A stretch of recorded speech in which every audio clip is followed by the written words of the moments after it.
يا أيها الذين آمنوا اتقوا الله حق تقاته ولا تموتن إلا وأنتم مسلمون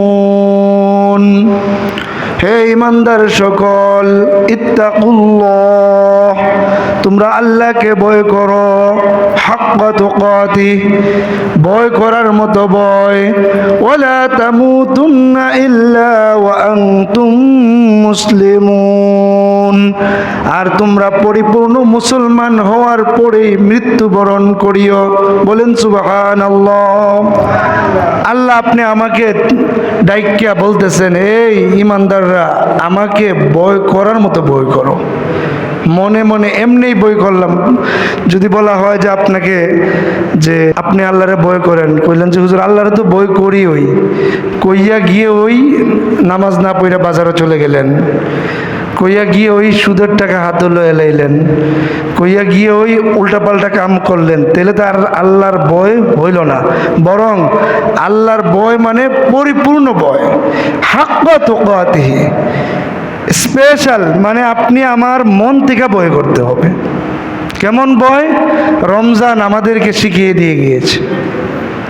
রোজা রেখে আমরা কিন্তু দিনের বেলা আমাদেরকে কেউ চাপা ধরলেও খাইছে না, খাইছে? ঘরের মধ্যে দরজা লাগায় খাইছে না। তাহলে বোঝা গেল আল্লাহকে আমরা কি করছি? পরিপূর্ণ ভয় করেছি। এই রমজান মাসের মতন রোজা রাইখা যেমন আল্লাহকে ভয় করে আমরা, যেটা এক সময় হালাল ছিল, অর্থাৎ রোজা ছাড়া যে জিনিসটা হালাল ছিল আল্লাহ রোজার কারণে হারাম করেছিলেন বা স্টপ রেখেছিলেন, থামিয়ে রেখেছিলেন, সেটার থেকেও আমরা কি থাকছি? বিরত থাকছি। তেমন ভয় আমাদেরকে আল্লাহ করার জন্য বলতেছেন। বলেন সুবহানাল্লাহ। রমজান মাসের দিনের বেলা খানা খাওয়া, যারা রোজা রাখছে, রাখকে খানা খাওয়া তার জন্য হারাম, খানা যাতে না খায়।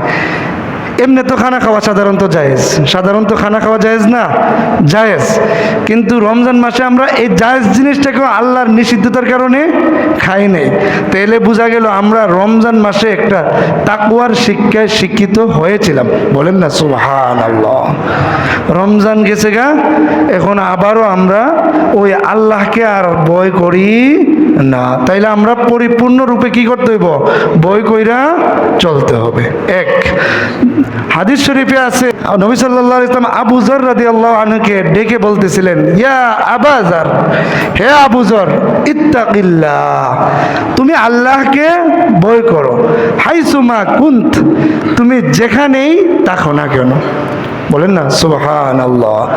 তুমি হাটে দেখো, মাঠে দেখো, ঘাটে দেখো, লুকালয়ে দেখো, জনবহুল সংক্রান্ত জায়গায় দেখো, গোপনে দেখো, প্রকাশ্যে দেখো, অন্ধকারে দেখো, যেখানেই দেখো না কেন, আবু যর, হে আবু যর, ইত্তাকিল্লাহ, তুমি আল্লাহরে ভয় করে চলো, হাইসুমা কুন্ত, তুমি যেখানেই দেখো না কেন। মুসলমান কাকে বিশ্বাস করে? বলেন আল্লাহকে। যে কোনো অবস্থায় কার কাছে ফিরে যাব আমরা? বলেন আল্লাহর কাছে। চতুর্দিক দিয়ে মনে করেন আপনি সমুদ্রের মধ্যে আছেন, চতুর্দিক দিয়ে হালি ঢেউ আসতেছে, আমরা কার দিকে আশ্রয় নেব? আল্লাহর দিকে আশ্রয় নেব। যত অন্ধকারই আসুক আল্লাহর দিকে আমরা আশ্রয় নেব। নবী সাল্লাল্লাহু আলাইহি ওয়াসাল্লাম উত্তম আচরণের আদর্শ ছিলেন। বলেন না সুবহানাল্লাহ। লাকাদ কানা লাকুম ফি রাসূলিল্লাহি উসওয়াতুন হাসানা, তোমাদের জন্য রাসূলের মধ্যে রয়েছে উত্তম আদর্শ। বলেন সুবহানাল্লাহ। নবী সাল্লাল্লাহু আলাইহি ওয়াসাল্লাম ছিলেন মহা আদর্শের মালিক। কেমন ছিলেন? মহা আদর্শ, যে আদর্শের কোনো শেষ নাই। একবার সর্বোচ্চ আদর্শের অধিকারী ছিলেন নবী সাল্লাল্লাহু আলাইহি ওয়াসাল্লাম। এই নবী বলতেছেন, ও খালিকিন নাসা বিখুলুকিন হাসান, তুমি মানুষদের সাথে উত্তম আচরণে আচরণ করবা। বলেন না সুবহানাল্লাহ। তাহলে আপনি আমাকে নবী কি বলতেছেন? মুত্তাকি হওয়ার জন্য। মুত্তাকি কাকে বলে? সংজ্ঞা দেনওয়ালা তিনি বলেন, তাজান্নুবুন আন কুল্লি মা ইউসামু মিন ফি'লিন আও তারকিন। তাজান্নুবুন আপনি আমি বিরত থাকা, আন কুল্লি মা ইউসামু প্রত্যেক ওই কাজ থেকে যেটা গুনাহ, মিন ফি'লিন আও তারকিন করলে যে গুনাহ এটাও ছেড়ে দিতে হবে, ছেড়ে দিলে যে গুনাহ এটাকে আঁকড়িয়ে ধরতে হবে। অর্থাৎ ছেড়ে দিলে যেহেতু গুনাহ না চাইরা বরং পাকড়াও করতে হবে, ধরতে হবে, তাহলে আপনি আমি মুত্তাকি হতে পারবো। নামাজ ছেড়ে দেওয়া কি গুনাহ, তাইলে নামাজ না চাইরা ধরতে হবে, ধরলে আপনি আমি মুত্তাকি হতে পারবো। এবং অন্যকে আঘাত করা এটা কি, এটা হচ্ছে গিয়া হারাম, তাইলে অন্যকে আঘাত করার যে কাজটা এটাকে ছেড়ে দিতে হবে, অন্যকে আঘাত করা যাবে না। যদি না করতে পারি, আঘাত না করি, তাহলে আপনি আমি মুত্তাকি। বলেন সুবহানাল্লাহ।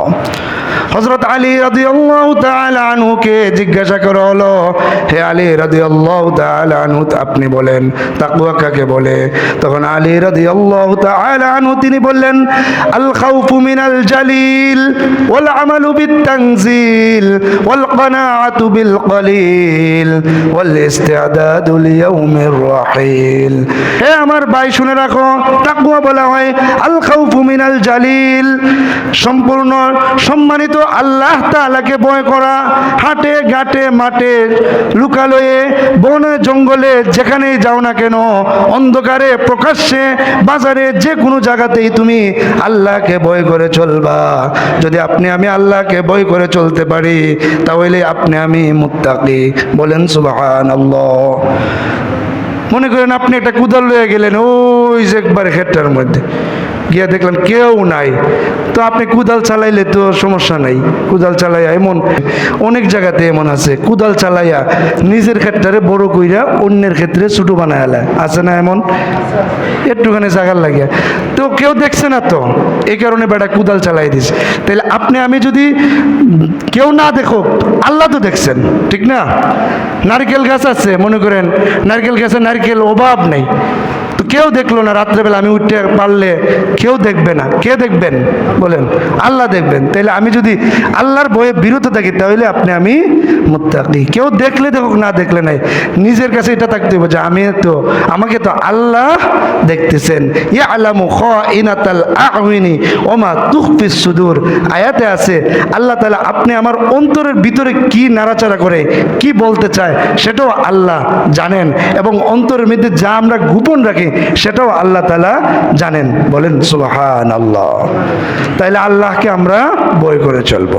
এক, আল খাউফু মিনাল জালিল ওয়াল আমালু বিত তানজিল, এবং কুরআন অনুযায়ী আমল করা। আমরা কুরআন অনুযায়ী আমল করব, কুরআনে যা কিছু আদেশ করেছে তাগুলো পালন করব, যা নিষেধ করেছে তা থেকে বিরত থাকব। নামাজ পড়তে আদেশ করছেনি কুরআনে? করছেনি? তাহলে আমরা নামাজ পড়ব। সুদ খাইতে আদেশ নিষেধ করা হয়েছে, তো সুদ খাইব না। অনেকে যারা এমন সুদ এখানে আছে কিনা জানা নাই, যদি সুদ খান তাইলে আপনি আল্লাহর আইন লঙ্ঘন করলেন, কুরআনের আয়াতকে লঙ্ঘন করলেন। এক আয়াতে আছে ফাইল্লাম তাফআলু ফাযানু বিহারবিম মিনাল্লাহি ওয়া রাসূলি, যদি তোমরা সুদ খাওয়া না ছাড়ো তাহলে ফাযানু তোমরা প্রস্তুতি গ্রহণ করো বিহারবিম মিনাল্লাহি ওয়া রাসূলি, আল্লাহ এবং আল্লাহর রাসূলের সাথে যুদ্ধ করার জন্য। বলেন নাউযুবিল্লাহ। এটা কি আয়াত না নিজে বানানো আয়াত? ইয়া আইয়ুহাল্লাযীনা আমানুত্তাকুল্লাহা ওয়া যারু মা বাকিয়া মিনার রিবা, হে ঈমানদারগণ আল্লাহকে ভয় করো এবং যা রিবা আছে, সুদ আছে, এটারে তোমরা ছাইরা দাও।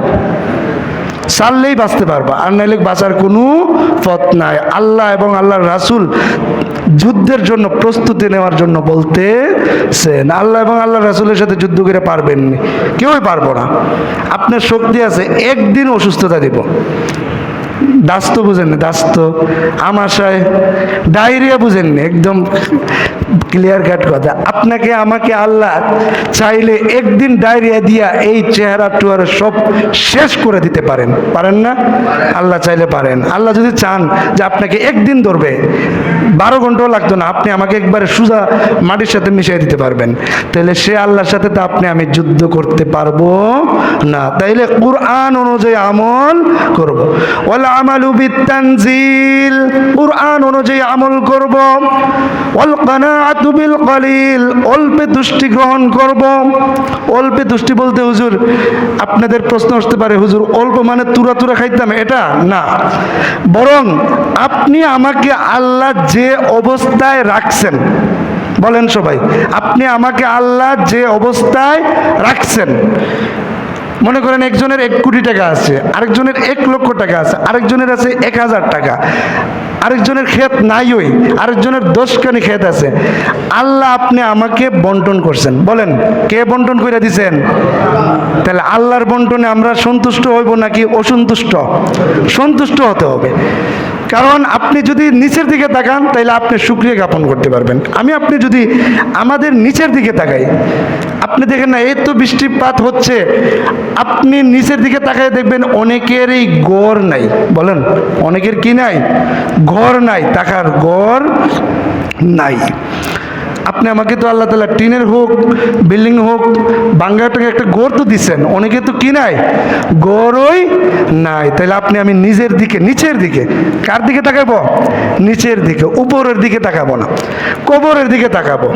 আমি এক বক্তার কথা শুনছিলাম, সে বলছিল যে আপনি উপরের দিকে না তাকায় কবরে গিয়ে তাকায় থাকবেন। কই তাকায় থাকবেন? গেলে বুঝতে পারবেন যে 10তলা বিল্ডিংয়ের মালিকও শোয়া আছে, আম গাছের নিচে যে থাকতো সেও কি আছে?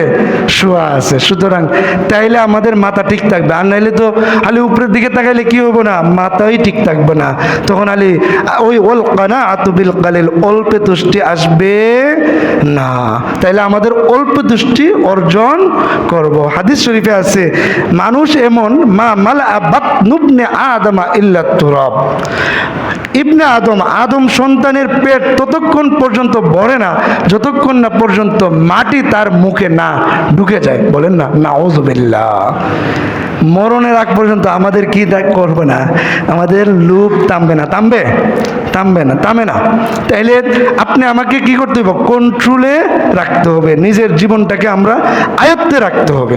ওয়াল কানাআতু বিল কলিল, অল্পে তুষ্টি যদি আমি অর্জন করতে পারি তাহলে আমি মুত্তাকি।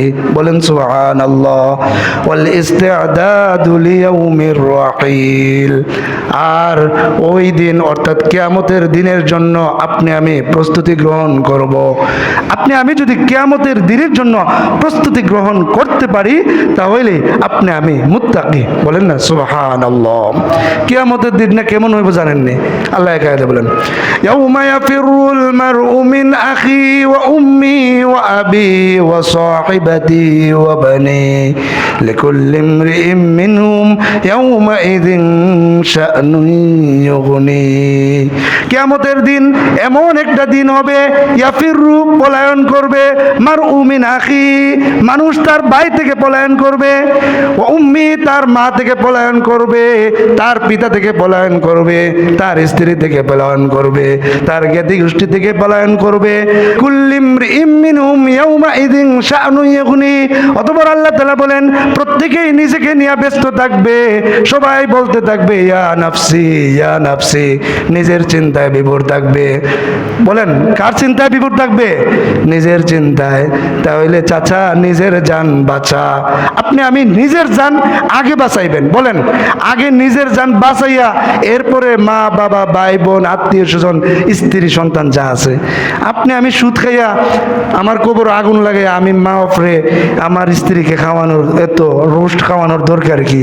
ডালটা খাওয়াইবেন, হালাল খাইবেন, ডাউল দিয়ে সবাইকে খাওয়াইবেন, যে আমার এত তৌফিক নাই। কারণ আপনার কবরে তো আগুন জ্বলবে, এদের কবরে জ্বলবে। আপনি যাদের দায়ভার নিয়ে সুদ ঘুষ খাওয়া শুরু করলেন, আরেকজনের সম্পদ দখল করলেন, কষ্ট দিলেন অন্যকে, এটার দায়ভার তো তারা নিবে না। তারা নিবে না। আপনি মারা যান, হাদিস শরীফে আছে আন আব্দুল্লাহ ইবনে শিখির রাদিয়াল্লাহু তাআলা আনহু, তিনি বলেন যে আতাইতুন নাবিয়্যা সাল্লাল্লাহু আলাইহি ওয়াসাল্লাম, একদিন আমি নবীর কাছে আসলাম, আয়েশা দেখতেছি নবী সাল্লাল্লাহু আলাইহি ওয়াসাল্লাম ক্বারা আলহাকুমুত তাকাসুর, রাসূল সাল্লাল্লাহু আলাইহি ওয়াসাল্লাম পড়তেছেন আলহাকুমুত তাকাসুর হাত্তা জুরতুমুল মাকাবির। আলহা মানে তোমাদেরকে ব্যতিব্যস্ত করে রেখেছে, তোমাদেরকে অলস বানিয়ে দিয়েছে। আর তাকাসুর খালি চায়, বাকাসুর মানে কয় যে আমার এতলা বেশি আছে, আমার অতলা বেশি আছে। এমনকি হাত্তা জুরতুমুল মাকাবির, বেশি করতে করতে কবর পর্যন্ত চলে যায়। এটা তর্জমা দুইটা হইতে পারে, হয়তো তারা নিজেরা এই বেশি করতে করতে, বেশি জপতে জপতে কবরে মারা যায়, অথবা তারা বেশি মানুষ বুঝাইতে বুঝাইতে কয় আয় কবর আয়, আমার বংশের মানুষ কতজন আয় দেখাই। কথা বুঝছেননি? বলেন না নাউজুবিল্লাহ। বেশি বুঝাইতে বুঝাইতে কি করে কয় আমার বংশের মানুষ কবর ওই আছে কমপক্ষে 500 জন। চিনোস আমারে? কথা বুঝছেননি? তো এই আয়াতটা নবী সাল্লাল্লাহু আলাইহি ওয়াসাল্লাম পড়তেছিলেন, পড়ার পরে এরপরে সাহাবী যখন গেলেন তখন নবী সাল্লাল্লাহু আলাইহি ওয়াসাল্লাম বলতেছেন, ওনাকে বলতেছেন যে নবী সাল্লাল্লাহু আলাইহি ওয়াসাল্লাম বলেন যে ইয়াকুল ইবনু আদম, আপনি আদমের সন্তান বলে মালি মালি, আমার মাল আমার মাল, ওয়ালাকিন লাইসা লাকা মালুক, তোমার তো কোনো মাল নাই, ইল্লা মা আকালতা ফা আফনাইতা। আরে ইবনে আদম, হে আদম সন্তান, তোমার তো কোনো মাল নাই, তুমি যা খাইছো এবং শেষ করে দিয়েছো এটাই তোমার মাল। এবং তুমি মা লাবিস্তা ফা আবলাইতা, এবং তুমি যা পরিধান করেছো, মনে করেন আপনি আমি একটা কাপড় পরিধান করতে করতে শেষ করে দিয়েছি, ওই কাপড়টা এটাই যেন তোমার মাল। এবং তুমি ওমা তাসাদ্দাকতা ফা আমদাইতা, এবং তুমি যা সদকা করেছো, আল্লাহর রাস্তায় দান করেছিলে, এটাই তোমার মাল। ওমা সিওয়াহু যালিকা ওয়ারাসা তারাকুন লিল ওয়ারাসা, এবং এর বাইরে যা কিছু আছে সবগুলো তোমার উত্তরাধিকার, ছেলে মেয়ে এদের জন্য পেয়ে যাইব। তাইলে বুঝছেন আপনি আমার মাল কতটুকু জানেননি? আপনার শরীরে যে কাপড়টা, আমার শরীরে যে কাপড়টা, এই কাপড়টাই, আর আপনি যা খান প্রতিদিন এটাই। আর যদি দান করেন যে না আমি আমার আমলের জন্য, আমার আমল নামা যেন আল্লাহ সম্পদ বাড়িয়ে দেয়, মসজিদে 1 লাখ টাকা, মাদ্রাসায় 1 লাখ টাকা, এতিমখানায় 1 লাখ টাকা, কোনো এতিমকে 1 লক্ষ টাকা দিলাম, তাহলে এটাই যে আপনার মাল। আর যা আছে সব আপনার না, কারণ আপনি তো আজকে মারা যান, আপনার মাল সম্পদ নিয়ে আপনার ছেলেরাই ঝগড়া লেগে যাব, ছেলে মেয়ে স্ত্রী সবাই ঝগড়া লাগিয়া এবার তছনছ হয়ে যাওয়ার সম্ভাবনা আছে যদি পরিবার ভালো না হয়। তাই দেখবেন যে কালকেও দেখছিলাম যে একটা খবরে, একটা পত্রিকাতে দেখলাম, স্বামী মারা গেছে, স্ত্রী আরেকজনকে বিয়ে কইরা, স্ত্রীর নামে যে সম্পদ ছিল ওই স্ত্রীর অর্থাৎ স্বামীর যে ছেলে মেয়ে তাদেরকে ঘর থেকে বের করে দিয়ে নিজে ওই বেটারে লইয়া ওই বাড়ি বিক্রি করে অন্য আনে চলে গেছে। বলেন না নাউজুবিল্লাহ। কথা বুঝছেন নি? স্বার্থ কতটুকু খারাপ, নিজের ছেলে মেয়েদেরকে ভুলে গেছে বাবা মারা যাওয়ার পর, ওই বেটি গেছে আরেক বেটারে লইয়া এই সম্পদও বিক্রি করে দিচ্ছে। তাহলে বুঝছেন নি? পেস লাগছে নি? এত সম্পদ আমি আপনি জমাইলাম, কার লাগে? ওই যে মরলাম, শেষ। ঠিক আছে, আপনি হালাল পন্থায়, আপনি সুন্দর কইরা হালাল পন্থায় যদি আপনি আপনার ছেলে মেয়েদেরকে রেখে যেতে পারেন, এটাও হাদিসে আছে, আপনি আপনার ছেলেদেরকে মেয়েদেরকে ফকির না বানিয়ে যাওয়া, বা কারোর কাছে যাতে আপনি আমার মরে যাওয়ার পরে আমার ছেলে মেয়েরা যেন কারোর কাছে হাত না পাতে, এটাও নবী সাল্লাল্লাহু আলাইহি ওয়াসাল্লামের শিক্ষা, যে আপনি আপনার ছেলে মেয়েদেরকে উত্তম সম্পদ দিয়ে যাওয়া। কিন্তু এর অর্থ এই না যে হারাম সম্পদকে আপনি আপনার ছেলে মেয়েদেরকে দিয়ে যাইবেন, কারণ দিলে তো এরা পাইব ঠিকই, আপনি আমার কবরটা আগুনে রঙ্গায়িত হয়ে যাবে। বলেন না নাউজুবিল্লাহ। তাহলে আপনি আমি কি করব? নিজের জন্য প্রস্তুতি গ্রহণ করব, মুত্তাকি হব। আমরা নিজেরা কি করব? আল্লাহকে ভয় করে চলবো এবং কিয়ামতের দিবসের জন্য প্রস্তুতি গ্রহণ করব। এখন বলতে পারেন যে হুজুর আপনি তো মাঝে মধ্যে ওয়াজ করেন যে হাফেজ সাহেব হইলে হাফেজ সাহেবের পিতামাতাকে জান্নাতে নিব, এগুলো নিবে। কিয়ামতের মাঠের ওই সিচুয়েশনটা যাওয়ার পরে যখন হিসাব নিকাশ হবে, যখন কারোর জন্য জাহান্নাম নির্ধারিত হয়ে যাবে, কারোর জন্য জান্নাত নির্ধারিত হয়ে যাবে, তখন হাফেজ সাহেবদেরকে ডেকে আল্লাহ তাআলা বলবেন, হে হাফেজ সাহেব, তুমি তোমার বাবা মা বা তোমার আত্মীয় স্বজন থেকে যাদের উপর জাহান্নাম ফরজ হয়ে গেছে, আবশ্যক হয়ে গেছে, তাদের থেকে 10 জনকে তুমি সুপারিশ করে জান্নাতে নিতে পারো। বলেন না সুবহানাল্লাহ। কিন্তু দৌড়ানি খাইতে হবে একটা প্রাথমিক অবস্থায় সবাইরই, পরবর্তীতে হিসাব নিকাশ হওয়ার পরে আপনি আমাকে কি করবেন? আল্লাহ তাআলা মানে আশ্রয় দিবেন। এর মধ্যে যদি আপনি আমি ভালো মানুষ হই, তাইলে তো ওই যে 7 প্রকারের মানুষের মধ্যে আপনি যদি আদেল ইনসাফ হতে পারেন, তাইলে আল্লাহ তাআলার আরশের নিচে আপনি আমাকে ছায়া দিবেন, কষ্ট থেকে আপনি আমি মুক্তি পাবো। আল্লাহ তাআলা আমাদের সবাইকে প্রকৃত মুত্তাকি বনে পৃথিবীতে চলার তৌফিক দান করুন। ওয়া আখিরু দাওয়ানা আলহামদুলিল্লাহি রাব্বিল আলামিন।